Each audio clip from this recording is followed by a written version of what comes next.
ये कहना चाह रही थी कि जैसे ये सब ऐसा लगता है कि ये माइंड गेम टाइप्स है, जो जैसे आप सोचते हो वैसे चीज़ें होने लगती हैं। इफ़ यू फील कि जो है प्रेजेंट में है और एक्सेप्टेबल है, तो एक शांति नो डाउट आती है, और एक जैसे मोनोटोनस सा नहीं हो जाता है कि चीज़ों को आप समझ रहे हैं, लगता है अरे यार ठीक है सब, मतलब कोई चीज़ भी आती है आपके सामने, आपको लगता है नहीं नहीं ठीक है, जो है सो है, या जो होगा देखेंगे करके। तो जैसे एक लाइफ में जो एक थ्रिल या एक कुछ जैसे इनोवेशन या वो वाली चीज़ कहीं मिसिंग नहीं हो जाती है? मतलब इतनी जैसे बहुत शांति हो गई तो क्या करें उसको, मतलब एग्जैक्टली बिल्कुल राइट क्वेश्चन, इम्पोर्टेंट क्वेश्चन है जो पूछा है आपने कि अगर हम इतने शांत हो जाएंगे और प्रेजेंट मोमेंट को इतना एक्सेप्ट कर लेंगे, जो जैसा है उसको कोई फाइट नहीं करेंगे, तो लाइफ के थ्रिल चला जाएगा। ये अलग कंडीशनिंग हमारी है, क्योंकि हमको लगता है कि लाइफ में इनोवेशन के लिए या इन चीज़ों के लिए कुछ आपाधापी चाहिए, कुछ भागदौड़ चाहिए, कुछ उत्तेजना चाहिए, कुछ एक्साइटमेंट चाहिए। ये हमारी कंडीशनिंग पैदा हुई है वक्त के साथ। लेकिन इसको थोड़ा दूसरी लाइट में देखें, हर मोमेंट अपने आप में यूनिक होता है। इसको हम अपने डेली लाइफ में देखते ही हैं, कोई भी मोमेंट एक जैसा नहीं होता। अब अगर हम क्रिएटिविटी की बात करें तो कुछ मोमेंट्स बहुत क्रिएटिव होते हैं, कुछ मोमेंट डल होते हैं। डल मोमेंट को क्रिएटिव बनाना पॉसिबल नहीं होता, और क्रिएटिव मोमेंट को डल बनाना पॉसिबल नहीं होता। वो एक स्पार्क की तरह निकलता है और छा जाता है। वो उस टोटल मैनिफेस्टेशन का घटना है जो हमारे शरीर मन से घटता है। ये रियलिटी है। अगर हम इस चीज़ को मोमेंट टू मोमेंट जो रियलिटी उसको बिल्कुल स्थिरता से देखने लग जाते हैं, तो जो कहा है कि मोनोटोनस नहीं होता। उसके लिए भारत में शब्द उपयोग किया गया स्थित प्रज्ञता। कृष्ण उसके लिए शब्द उपयोग करते हैं स्थित प्रज्ञ। स्थित प्रज्ञ ही हर क्षण में उसी तरह से समानता से ठहरा हुआ है, समता से, इक्वेनिमिटी से। अब जो बात माइंड गेम की है, तो एग्जैक्टली माइंड गेम तो है ही है, हमारे मन का खेल बहुत हद तक है। लेकिन अभी क्या है कि अध्यात्म में माइंड और माइंड गेम को बहुत कंडेम कर दिया गया, बहुत निंदित कर दिया गया। उनको ज़्यादातर लोग जो बहुत सत्संग करने वाले हो जाते हैं उन और ऐसी किताबें पढ़ने वाले, मन शब्द या माइंड शब्द आए एकदम से उनको परेशानी होती है कि माइंड से तो परे जाना है, मन के परे वो चीज़ घटेगी, वो तो मन के पार से आएगी, वो तो परम चेतना से होगी। यानी कि मन पे लगता है कुछ हल्का है मामला, लेकिन हम मन के सिवा, माइंड के सिवा कौन सा इंस्ट्रूमेंट अपने पास पाते हैं? वही इंस्ट्रूमेंट है।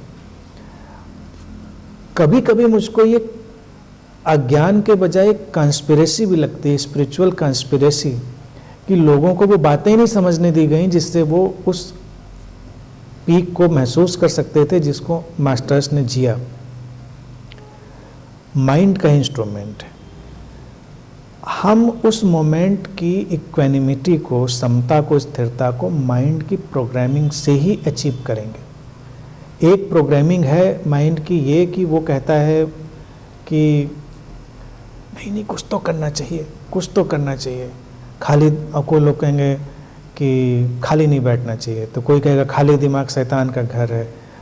सब इधर उधर कॉन्सेप्ट आएंगे। और फिर हमको बचपन से कहा जाए कुछ अच्छा करना है, कुछ इनोवेटिव करना है, कुछ क्रिएटिव करना है।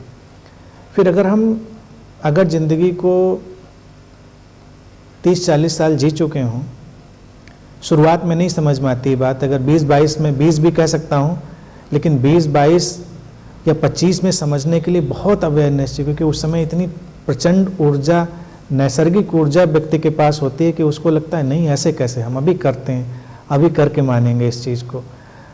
लेकिन अगर वो 30-40 के उस पर खड़ा हो, ख़ास तौर से 40 इज़ गुड, वहाँ से खड़े होकर अपनी ज़िंदगी को देखें हम, तो हम देखें कि हमने सचमुच में कितने क्रिएटिव मोमेंट जिए, कितने डल, कितना इनोवेटिव, कितना बोरिंग, क्या हम क्या कब कैसे कर पाए। तो हमको दिखेगा कि जो जैसे होना था वैसे ही हुआ। लाइफ की इवेंट्स अपने ढंग से अनफोल्ड हुई, हमारे प्रयास भी हमारे अंदर से अचानक एक स्पार्क की तरह आए। हमने उन प्रयासों को एग्जैक्टली पैदा नहीं किया था, और कभी हम प्रयास करना चाह रहे तो नहीं कर पाए थे, और कभी हम बैठे थे अचानक हमारे अंदर से वो चीज़ आई कि ऐसा करते हैं। तो ये लाइफ की डिज़ाइन है, ये जो प्रेजेंट मोमेंट अवेयरनेस है ना, इतनी ब्यूटीफुल चीज़ है कि डिज़ाइन लाइफ की है कि वो ऐसे ही मूव करेगी। तो हम अगर उसके साथ मूव कर रहे हैं तो एक तो शांति रहेगी, और फिर जब वो क्रिएटिव पोटेंशियल इनोवेटिव मोमेंट हमारे सामने होगा तो वो अचानक अपनी पूरी फ्लावरिंग को, पूरी खिलावट को पा लेगा। अदरवाइज हम उसको भी मिस कर सकते हैं कभी कभी। लेकिन ये जो स्थिति हुई समता से जीने की, हर क्षण को हम बस परिपूर्णता से देख के चल लें, ये घटना इसीलिए एक नेचुरल साइकिल की तरह होती है। नेचर में देखिए सारी प्रज्ञा, सारी विजडम हमेशा प्रकृति ने डाल के रखी है।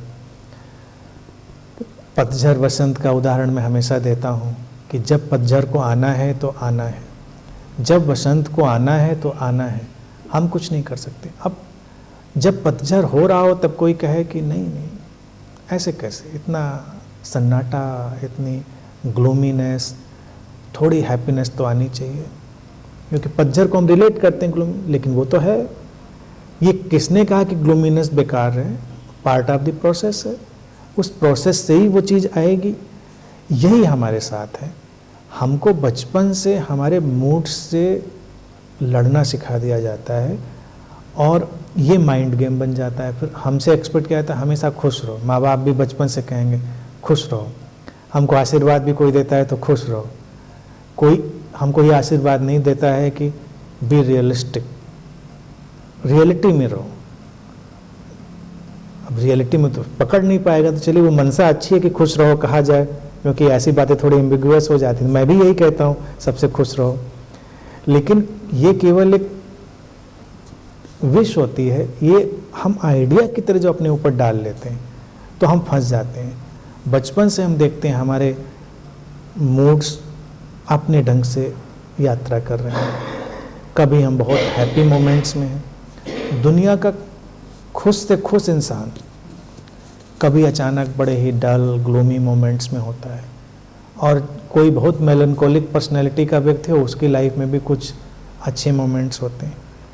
यही बात अगर आप रिलेशनशिप में भी लेकर आएँ, रिलेशनशिप को जीने का हमारा जो ढंग है, हम चाहते हैं कि वो खूबसूरत हो, उनको अच्छा बनना चाहिए।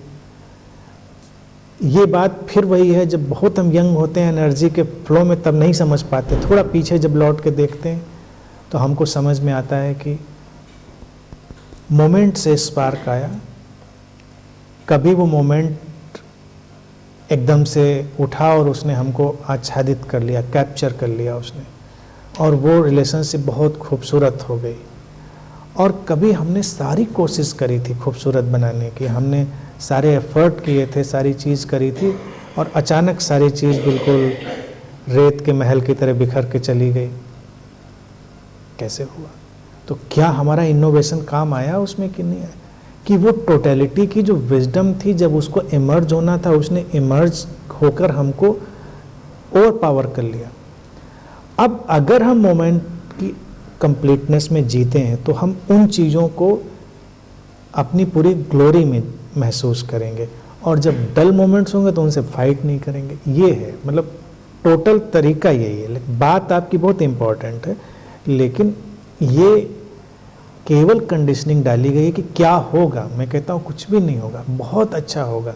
अगर अच्छा ना होता तो इतनी तारीफ कृष्ण ने स्थित प्रज्ञता शब्द को इतनी महिमा दी नहीं देते, क्या है।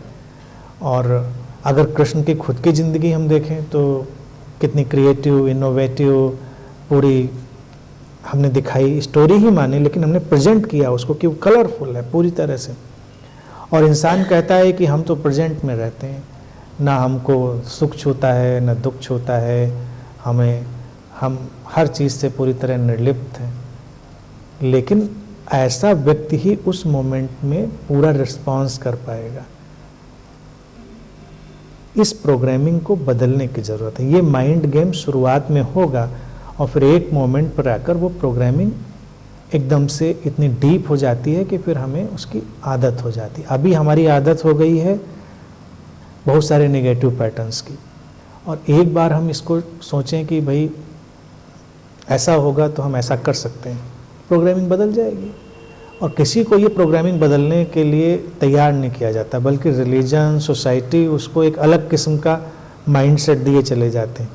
प्रोग्रामिंग, हम भी जितनी बातें कर रहे हैं वो सब क्या है, वो उस प्रोग्रामिंग को बदलने का ही एक स्ट्रक्चर है। या कोई भी बातें करेगा वो वही काम करा, फिर सुनने के बाद आपका एक ढांचा बदल गया, आपने बड़ी शांति महसूस करी। तो शांति का एक तो ये है कि प्रेजेंस और वातावरण।